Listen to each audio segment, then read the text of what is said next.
who were often lured to participate in these rigged games by the chance to play alongside former professional athletes who were known as, quote, face cards.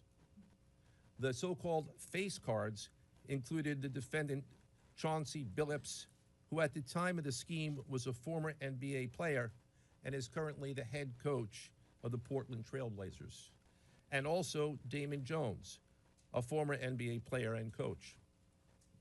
What the victims, the fish, didn't know is that everybody else at the poker game, from the dealer to the players, including the face cards, were in on the scam. Once the game was underway, the defendants fleeced the victims out of tens or hundreds of thousands of dollars per game. The defendants used a variety of very sophisticated cheating technologies, some of which were provided by other defendants in exchange for a share of the profits from the scheme.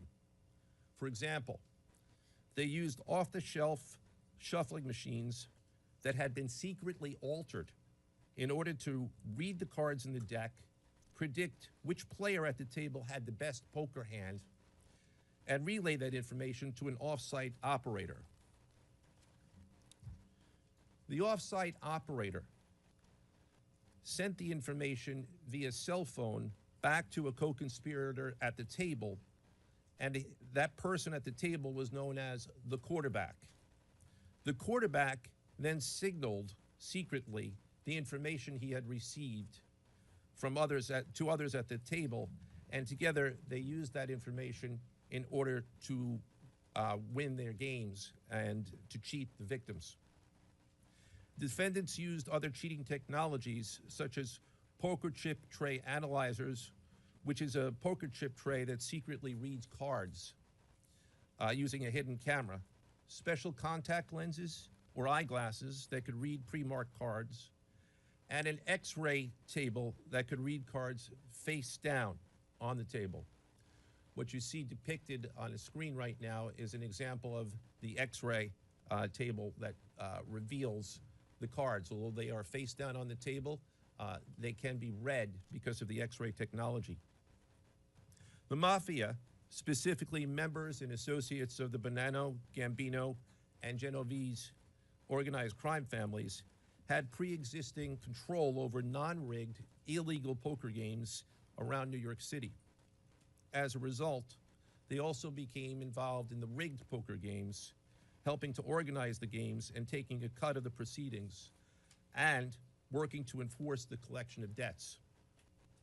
The defendants laundered their proceeds, including through cash exchanges, the use of multiple shell companies, and through cryptocurrency transfers. As part of the scheme, some of the defendants and their co-conspirators also committed acts of violence, including the gunpoint robbery of a person in order to obtain a rigged shuffling machine, and extortions that were perpetrated against victims in order to ensure that they repaid their gambling debts. Defendants who participated in the rigged poker scheme are charged with wire fraud conspiracy. Other defendants have been charged with crimes including illegal gambling, money laundering, Hobbs Act robbery, and extortions. This case demonstrates our office's unrelenting commitment to fighting the scourge of organized crime in whatever form it takes. I'd like to conclude my remarks by thanking the incredible hard work of our law enforcement partners, including the FBI, Homeland Security, the NYPD, and the Waterfront Commission. I also want to thank the dedicated prosecutors who built these two cases and who are standing to my right. Benjamin Weintraub, David Bourbon, Caitlin Farrell, Michael Gibaldi, Irisa Chen, and Sean Sherman. They had the assistance of paralegal specialists Liam McNett, John Schneider, Marlene Bosler. Also deserving of our thanks because of their outstanding investigative work on the NBA case are FBI Special Agents Russell Lantier, Dominic Mariani, Amy Giaroso, Shane Wilkins, and Supervisory Special Agent Luke Hardison. On the rigged poker game scheme, Outstanding work was performed by FBI Special Agents Thomas Cribbin, Jeff Boriola, Jonathan Corona, Alexander Silverman, Amy Campanaro, and Supervisory Special Agent Michael Malahy, as well as NYPD Task Officer James McCullough, and from Homeland Security, Supervisory Special Agent Charles Freund, and from the Waterfront Commission, Detective Paul Shimborski. Finally, I want to note that the investigations in both cases are ongoing, and we encourage anyone with information about either scheme to please contact the FBI. Now I would like to turn the podium over to Special Agent in charge of the New York Field Office, I should say the Assistant Director in charge of the New York Field Office of the FBI, Christopher Rea. Chris?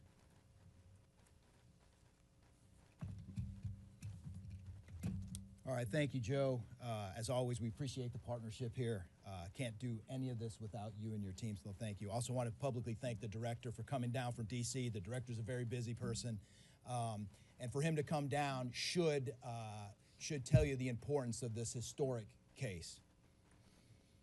I'm Christopher Rea, the Assistant Director in charge of the FBI New York Field Office. Today, as you've heard, our office conducted a massive nationwide takedown from 2 indictments of 34 defendants for their alleged involvement in 2 separate illegal poker and sports betting schemes where, as you heard, the odds were rigged in their favor. Among these defendants are 13 members and associates of the Bonanno, Gambino, and Genovese crime families, to include capos and soldiers from these families.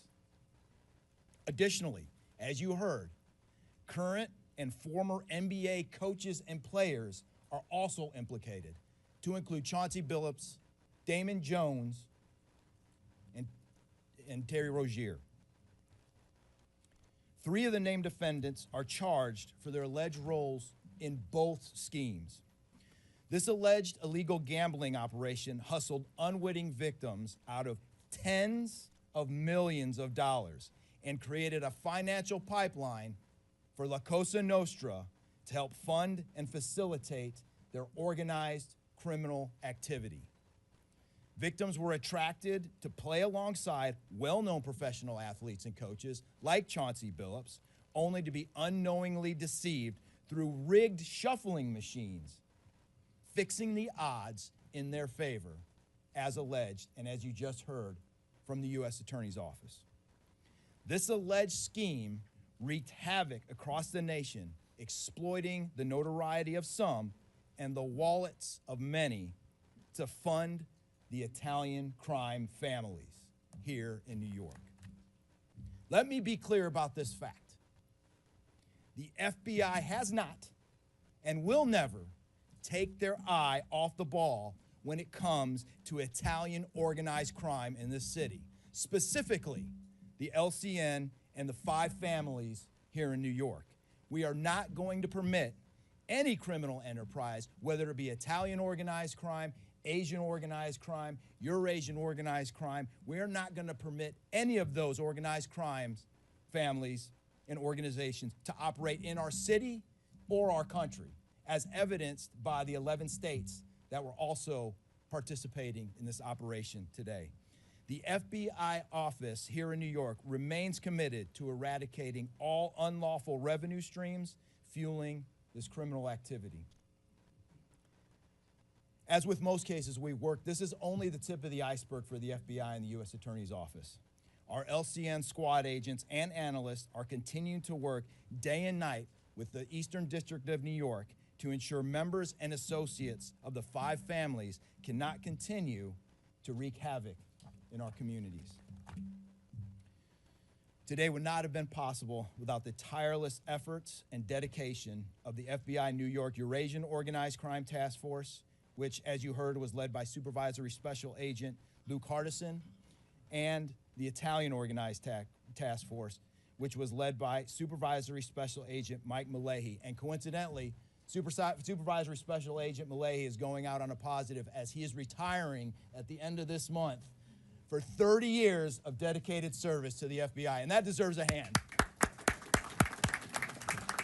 He's what we call a legend here at FBI New York. Additionally, obviously, we cannot do this alone without our partners. I want to extend my appreciation to Homeland Security Investigations Special Agent in Charge, Ricky Patel. Of course, we do nothing in this city without the NYPD. New York City Police Department Commissioner Jesse Tisch, thank you, ma'am, for all your work and all your resources that you dedicated to this.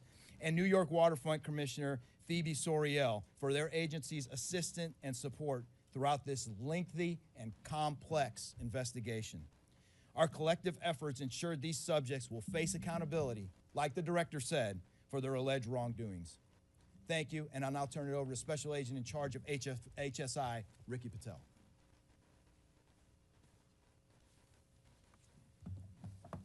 Thanks, Chris. Good afternoon, everyone. My name is Ricky Patel. I'm the Special Agent in Charge for Homeland Security Investigations here in New York. This morning, hundreds of special agents and investigators with HSI, the FBI, the New York Waterfront Commission, and the NYPD descended upon the homes of individuals who for years have operated with the false sense of impunity, a false sense of incivility. In the early hours of today, across 9 states, coast to coast, dozens of defendants were arrested and will face the consequences of their alleged crimes. This was their wake-up call.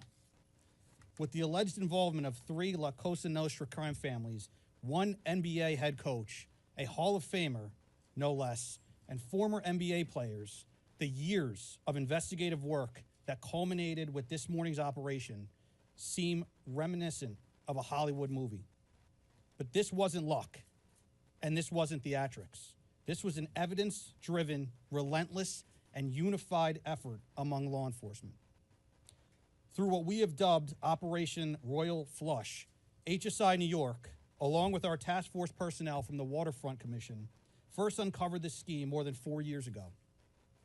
Agents and investigators dedicated countless hours and sleepless nights in identifying the criminal network, dissecting communications and patterns, and following the money with precision.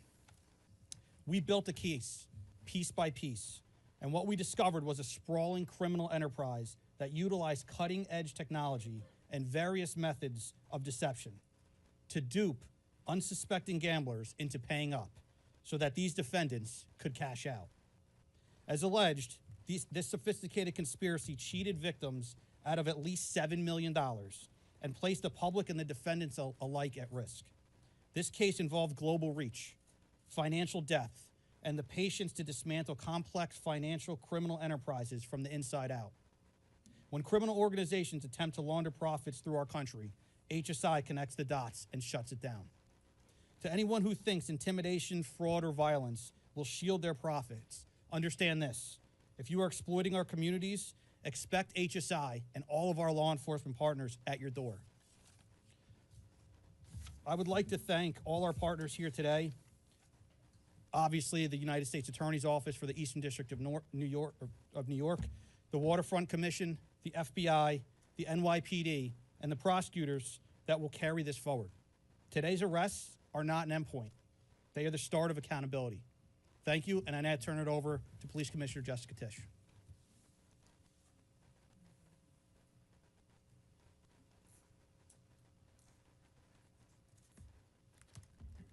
Good morning.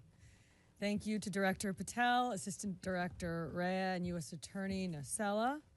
What we're announcing today is not just another takedown. It's the result of more than 2 years of coordinated investigative work by the NYPD's Joint Organized Crime Task Force and the FBI. 2 cases that exposed criminal networks led by 34 individuals who believed the rules did not apply to them. They hid behind layers of complexity, behind money, and behind influence, believing those things would shield them from accountability.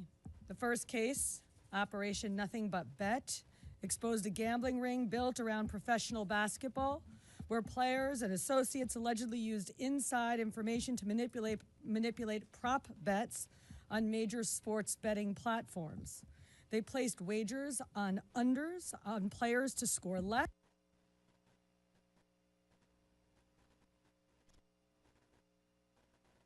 rebound less, assist less, using information that was not yet public. In some instances, players altered their performance or took themselves out of games to make sure that those bets paid out. One example occurred on March 23rd, 2023 in Charlotte. Terry Rozier, an NBA player now with the Miami Heat, but at the time playing for the Hornets, allegedly let others close to him know that he planned to leave the game early with a supposed injury. Using that information, members of the group placed more than $200,000 in wagers on his under statistics. Rozier exited the game after just 9 minutes, and those bets paid out, generating tens of thousands of dollars in profit. The proceeds were later delivered to his home, where the group counted their cash. As the NBA season tips off, his career is already benched, not for injury, but for integrity. As a result of this investigation, 6 defendants, including Rozier, are now facing conspiracy to commit bank and wire fraud. In a second case, Operation Zen Diagram, investigators uncovered a long-running scheme in which members and associates of several well-known organized crime families rigged high-stakes poker games across the country. These operatives included capos and multiple soldiers from the Bonanno, Gambino, Lucchese, and Genovese crime families. Bringing 4 of the 5 families together in a single indictment is extraordinarily rare. It reflects how deep and how far this investigation reached and the skill and the persistence it took to get here. That work uncovered a deliberate, technologically sophisticated operation designed to carry out their crimes. They used custom shuffling machines that could read the order of cards, barcoded decks, and hidden cameras built into tables and light fixtures. The organizers also enlisted well-known public figures, former and current NBA players and coaches, including Chauncey Billups, the head coach of the Portland Trail Blazers, an NBA champion and a Hall of Famer, to make the games appear legitimate. Victims believed that they were sitting at a fair table. Instead, they were cheated out of millions. One victim in particular lost $1.8 million.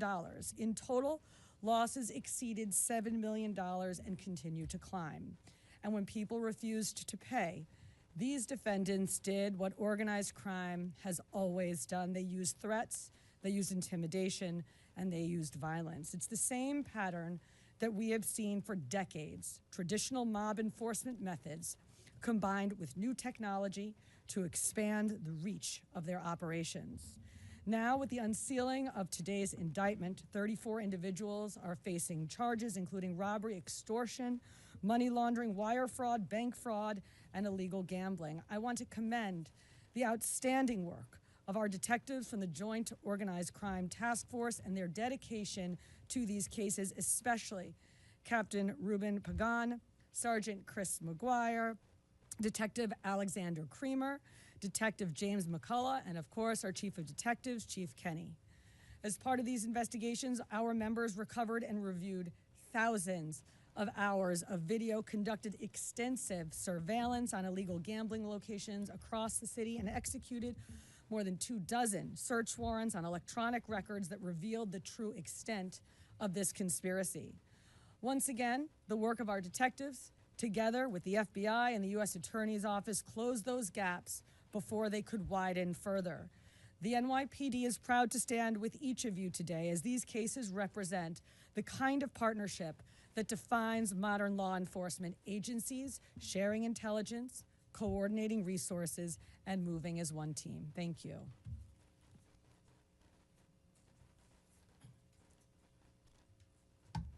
If anyone has any questions that they'd like to ask, now is the time.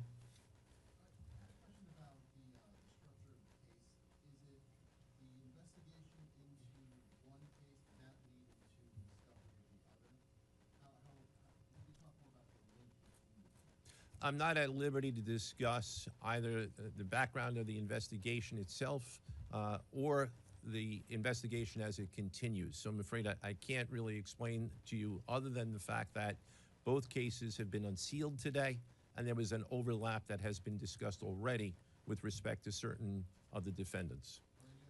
Yes.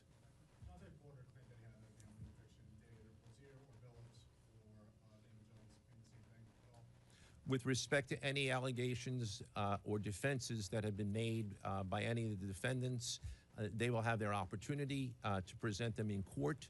We're not here to air those at this time or to discuss them. Yes.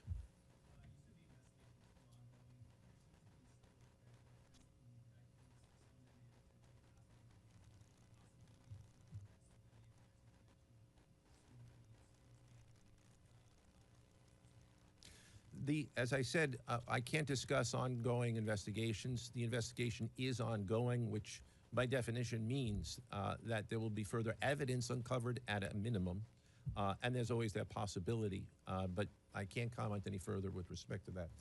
Yes? Thank you. Director Patel, you had said in your comments, we're going to take heat for this case. Why do you say that, and what efforts might you take to counter it? It's not popular to go after some of the defendants that we went after today, but justice is served blindly. And how do we countermand that? Simple. The unsealing of these indictments today shows the force of the Department of Justice and our great Attorney General and the leadership that we have at the FBI and the team here to specifically mete out justice. And look, let's not, mince words. This is the insider trading saga for the NBA. That's what this is. That's why we are going to take heat. But as the evidence comes out, as the indictments are unsealed, you will see the extensive work these men and women put in, countless hours over years, and that's how we countermand it.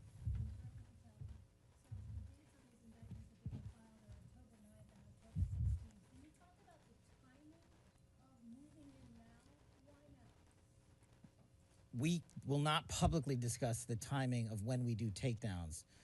I will only say that we do takedowns in a coordinated fashion with our law enforcement partners and the U.S. Attorney at the appropriate time to make sure that we ensure the integrity of the investigation, as the United States Attorney said, an investigation that is very much ongoing. Director Patel, you said insider trading for the NBA. What are the implications of this case for other sports leagues and for the legal gambling industry in general? Simple. If you're participating in the legal gambling industry, you got nothing to worry about. If you're participating in illegal conduct, you got everything to worry about, and this case shows it. Did the illegal conduct cross with the legal sports betting platforms in any capacity? And if so, is that the search warrants that the police issued? I'm not sure I quite understand your question. You're asking if the illegal conduct. If it crossed with like the sports betting industry or the online sports. The sports books themselves are victims in this case. They themselves did not, as far as our investigation is concluded, they did not perpetrate anything unlawful. Are you able to say which sports books or online outlets they use to make these bets? I'm not going to respond to that at this time, but that information will be made public. Yes? Can you identify the access point where these co-conspirators were able to recruit these, famous people to partake in schemes?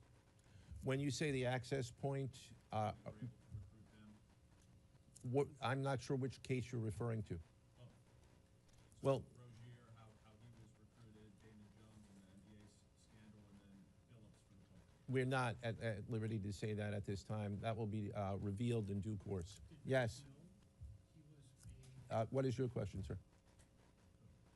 Hey, thanks for being here. You just said that the sports books themselves are the victims, at least in the indictment involving Terry Rozier and others. They're among the victims. Okay, but those companies make, as we all know, they make a crazy amount of money off of a lot of everyday Americans make bets and mostly lose them. Are you concerned with a jury potentially not being sympathetic in a case where the victims, as you say, are these multi-million or billion-dollar gambling companies? Let me repeat that all of the defendants themselves are presumed innocent. We believe that at a trial, when they have the opportunity to present their defenses, if they chose, because they're not required to, we will come forward with the evidence to demonstrate their guilt. Yes?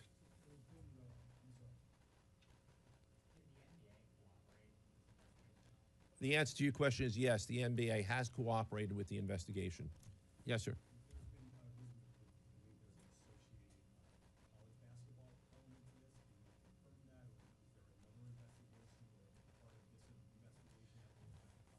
the investigations that we announced today did not involve college basketball. Last question, last question. Yes. There was an emphasis on the Italian crime presence, organized crime in New York.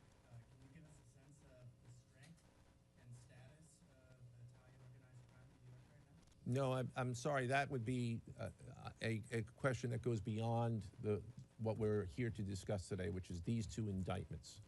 Thank you. Everybody.